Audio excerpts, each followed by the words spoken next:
Hey there, fellow adventurers and curious minds. Welcome back to our cozy corner of the internet. Today, I've got a tale that's bound to spark your imagination and take you on an unforgettable journey. Picture this: a sunny afternoon, a group of spirited kids, and a classic hide-and-seek game. But little do they know, this seemingly ordinary game is about to unlock the doors to an extraordinary adventure. So whether you're a seasoned story enthusiast or a brand new reader, joining me in unraveling a simple game of hide and seek and watch as these brave children embark on the journey of their lives. Who's ready to explore the unknown, face challenges head on, and uncover the secrets that lie just beyond the horizon? I know I am. Let's jump in together and find out what comes next in another Kid Adventures bedtime story.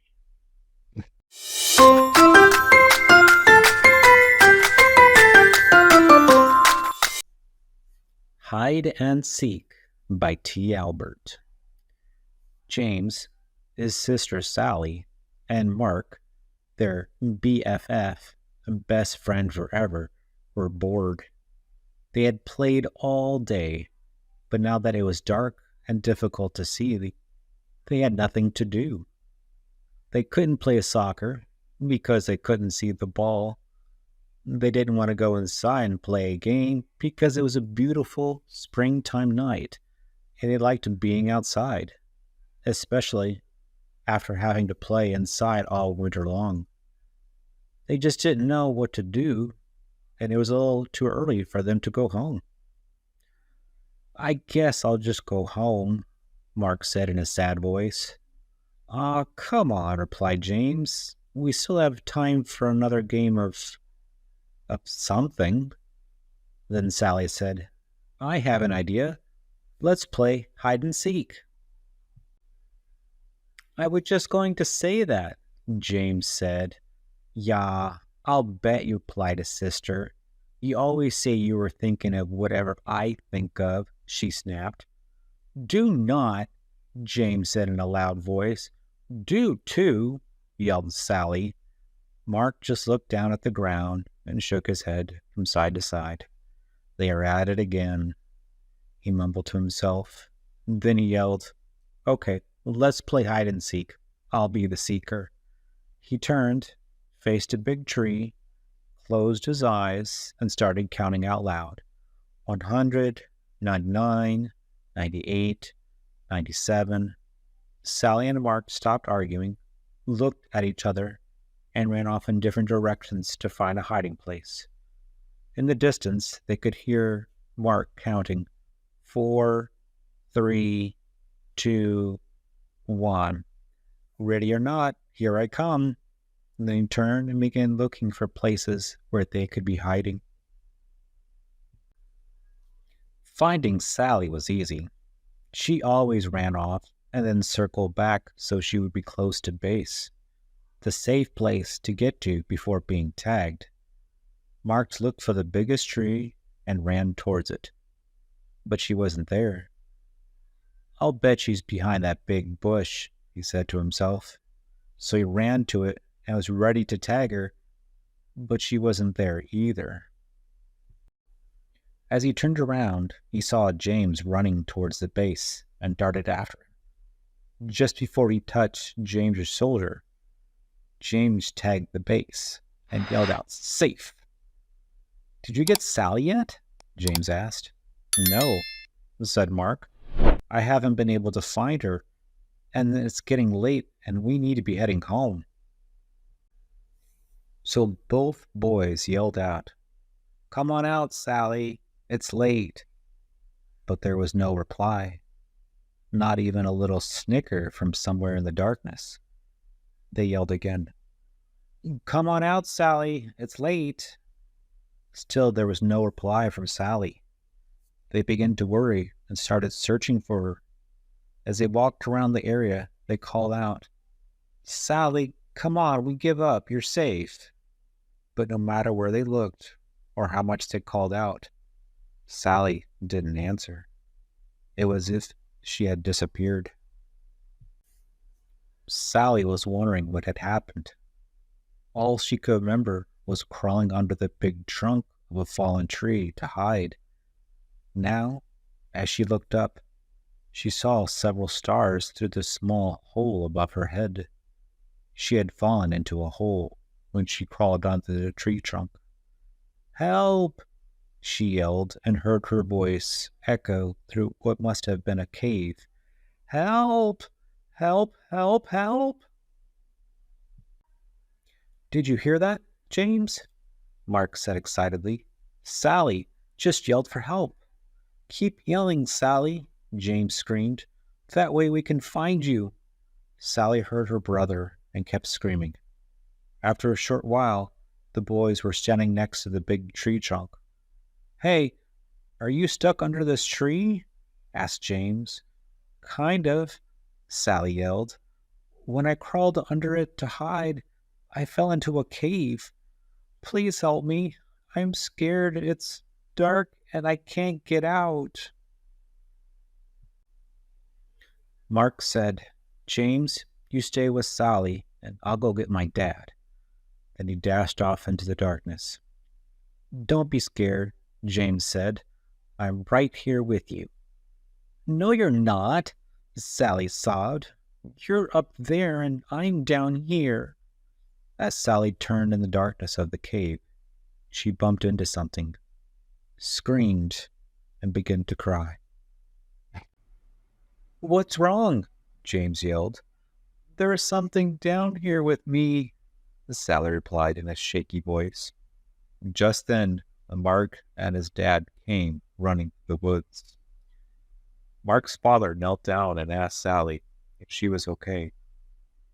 He could hear her crying and sobbing. "Sally, are you hurt?" he asked. "No," she said, "but I'm scared, and there's something down here with me." "Stand back, Sally. I'm lowering a rope and will be down with you in a second." Mark's dad tied the rope to the tree, found the hole under the tree trunk, wiggled a bit, and lowered himself into the cave. Sally could see him coming down the rope and stopped crying. Not only was he there, but the cave became brighter from the beam of his flashlight as it danced across the cave's floor and walls. As he reached the floor of the cave, he shone the light on Sally and gave her a big hug. "Don't be frightened," he said. "I'll have you out of here in no time."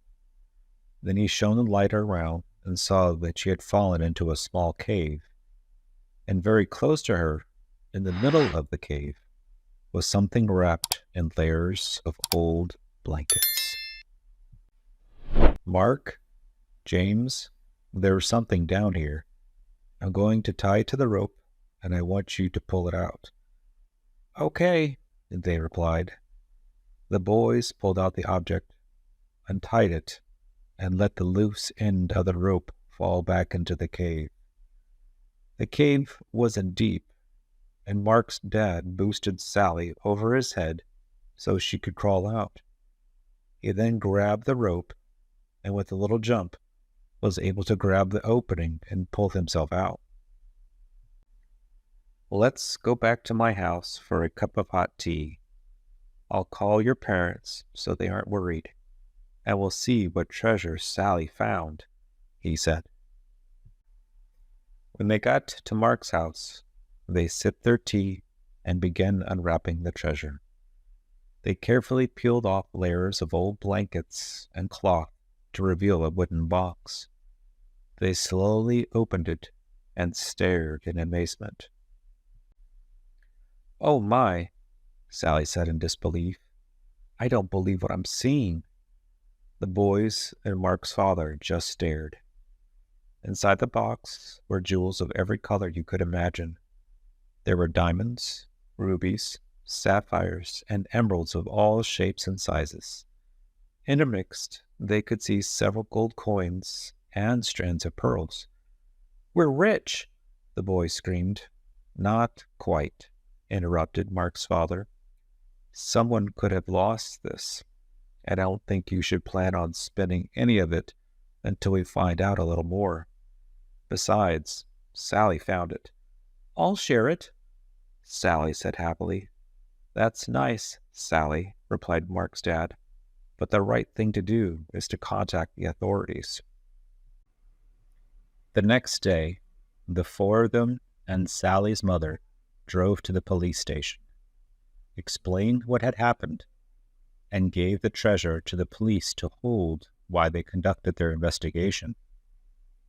They left the police station sadly, and even the double-dipped ice cream cones Mark's father bought for them didn't make them smile. They drove back in silence. Several weeks passed with no word from the police. Then, one evening, Mark's father called James, Sally, and their parents. The police just called, and I think you should come over right now, he said. I'm afraid there is some bad news about the treasure. The police are on their way and will explain everything when you get there. Sally and James didn't say much during the ride to Mark's house. Sally thought that since it was bad news, the treasure belonged to someone else, even though they probably lost it. Whatever happened to finders keepers? She mumbled. What did you say, Sally? Her mother asked. Oh, nothing, Sally replied. Then she let out a long, sad sigh that echoed through the car.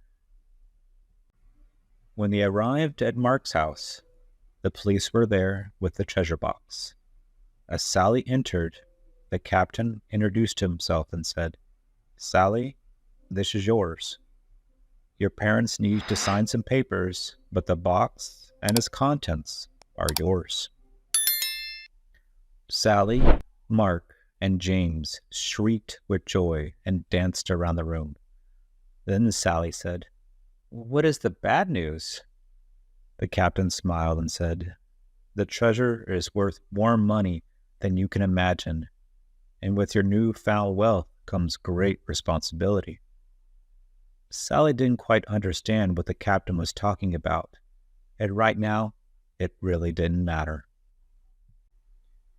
Mark asked, Are you going to share? Of course, Sally said. If you and James didn't help me, I might still be there. Several days later, Sally asked everyone over to her house. I have decided what to do with the money from the treasure after it is sold, she said. I am giving 1/6 to our mom and dad, 1/6 to Mark's mom and dad, 1/6 to Mark, 1/6 to James, and 1/6 for me. There's an extra 1/6, Mark proudly stated. He loved math and was right on top of Sally's calculations. No, there's not, Sally said. Is too, James said. Is not, Sally said in an angered voice. Just as Mark was going to say, They are at it again, Sally said. This is why there isn't an extra 1/6. I'm giving it to the local charity so it can be given to those less fortunate and in need. Her mother and father said it was a caring and responsible thing to do. They were very proud of her and knew that she understood what the captain meant when he had turned the treasure over to her just days before. Wasn't that an interesting story?